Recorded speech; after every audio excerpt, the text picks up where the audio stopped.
اعوذ باللہ من الشیطان الرجیم بسم اللہ الرحمن الرحیم۔ رسول اللہ صلی اللہ علیہ وسلم نے فرمایا، اسلام کی بنیاد 5 چیزوں پر قائم کی گئی ہے۔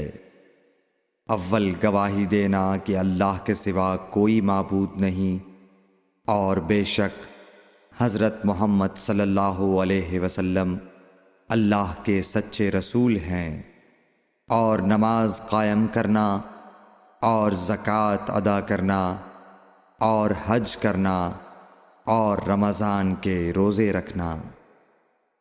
صحیح بخاری حدیث نمبر 8۔ نبی کریم صلی اللہ علیہ وآلہ وسلم نے فرمایا کہ ایمان کی 60 سے کچھ اوپر شاخیں ہیں، اور حیا شرم بھی ایمان کی ایک شاخ ہے۔ صحیح بخاری حدیث نمبر 9۔ حضرت محمد مصطفیٰ صلی اللہ علیہ وآلہ وسلم نے فرمایا، مسلمان وہ ہے جس کی زبان اور ہاتھ سے مسلمان بچے رہیں، اور مہاجر وہ ہے جو ان کاموں کو چھوڑ دے جن سے اللہ نے منع فرمایا۔ صحیح بخاری حدیث نمبر 10۔ لوگوں نے پوچھا، یا رسول اللہ، کون سا اسلام افضل ہے؟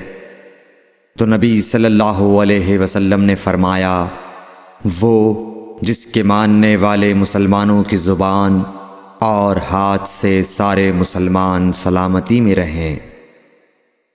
صحیح بخاری حدیث نمبر 11۔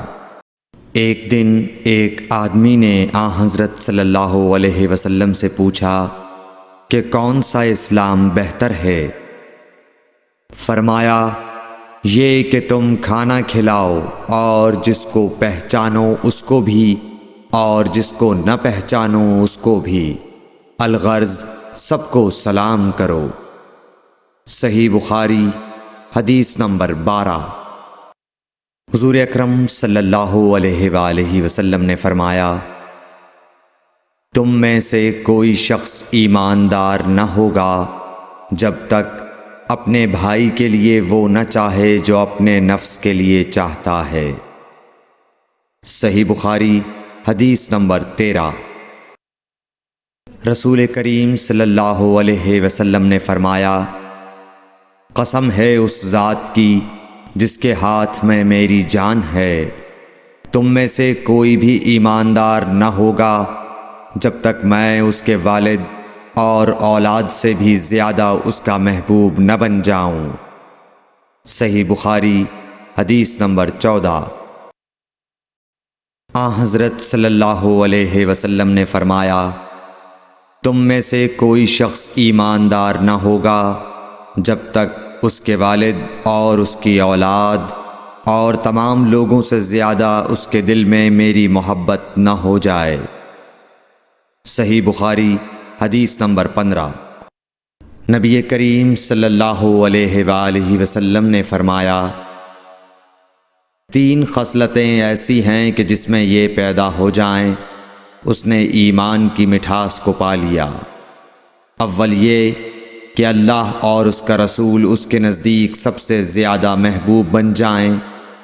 دوسرے یہ کہ وہ کسی انسان سے محض اللہ کی رضا کے لیے محبت رکھے۔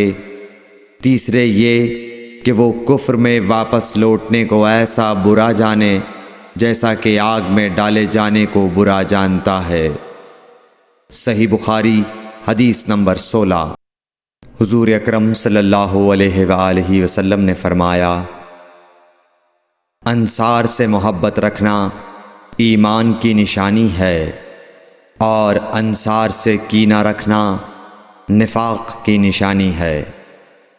صحیح بخاری حدیث نمبر 17۔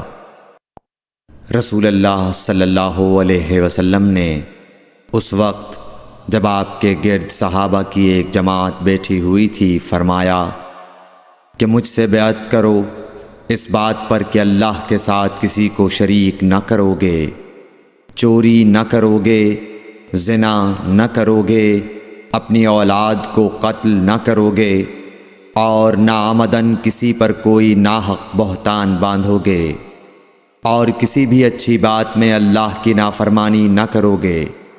جو کوئی تم میں اس عہد کو پورا کرے گا تو اس کا ثواب اللہ کے ذمے ہے، اور جو کوئی ان بری باتوں میں سے کسی کا ارتکاب کرے اور اسے دنیا میں اسلامی قانون کے تحت سزا دے دی گئی تو یہ سزا اس کے گناہوں کے لیے بدلہ ہو جائے گی، اور جو کوئی ان میں سے کسی بات میں مبتلا ہو گیا اور اللہ نے اس کے گناہ کو چھپا لیا تو پھر اس کا معاملہ اللہ کے حوالے ہے، اگر چاہے معاف کرے اور اگر چاہے سزا دے دے۔ عبادہ کہتے ہیں کہ پھر ہم سب نے ان سب باتوں پر آپ صلی اللہ علیہ وسلم سے بیعت کر لی۔ صحیح بخاری حدیث نمبر 18۔ رسول اللہ صلی اللہ علیہ وسلم نے فرمایا، وہ وقت قریب ہے جب مسلمان کا سب سے عمدہ مال اس کی بکریاں ہوں گی، جن کے پیچھے وہ پہاڑوں کی چوٹیوں اور برساتی وادیوں میں اپنے دین کو بچانے کے لیے بھاگ جائے گا۔ صحیح بخاری حدیث نمبر 19۔ رسول اللہ صلی اللہ علیہ وسلم کسی کام کا حکم دیتے تو وہ ایسا ہی کام ہوتا جس کے کرنے کی لوگوں میں طاقت ہوتی۔